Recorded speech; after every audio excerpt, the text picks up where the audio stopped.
Hi friends, welcome to queen channel. ఇక్కడ చూస్తున్న బోనాలు ఏంటంటే కాటమేశ్వర స్వామి బోనాలండి. ఇందులో మనకు స్పెషల్ ఏంటంటే మాకు కాటమేశ్వర స్వామి బోనము, ఎల్లమ్మ తల్లి బోనము రెండు ఉంటాయండి.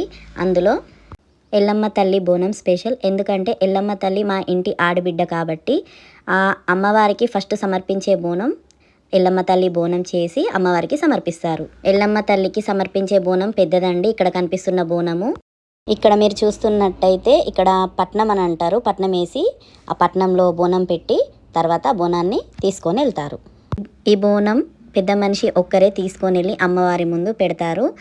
ఈ బోనం వచ్చేసి మా ఇంట్లో నుంచే తీసుకెళ్ళామండి. బోనం తీసుకెళ్ళడానికి మా ఆయన, మా పిల్లలు అందరం రెడీ అయి ఉన్నాము. రెడీగా పెద్ద మనుషులు కూడా వచ్చారు. ఆ అమ్మవారి బోనం మాకు రావడం చాలా సంతోషంగా ఉంది. అస్సలు చెప్పలేనంత హ్యాపీనెస్. అసలు అది అదృష్టం అనేది ఎవరికి రాదండి, మాకు వచ్చింది. అసలు మేము ఏ జన్మలో చేసుకున్న పుణ్యమో కానీ చాలా చాలా చాలా హ్యాపీగా ఫీల్ అయ్యాము. చాలా హ్యాపీగా అనిపించింది. పండుగ కూడా చాలా బాగా చేసుకున్నామండి.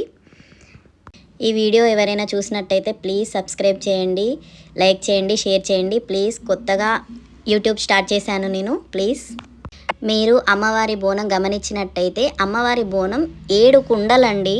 1 2 3 4 5 6 7 కుండల బోనం అది. అది ఒక కుండ కాదు, ఒక కుండ మీద ఒక కుండ. అదే అమ్మవారి స్పెషల్ బోనం అది.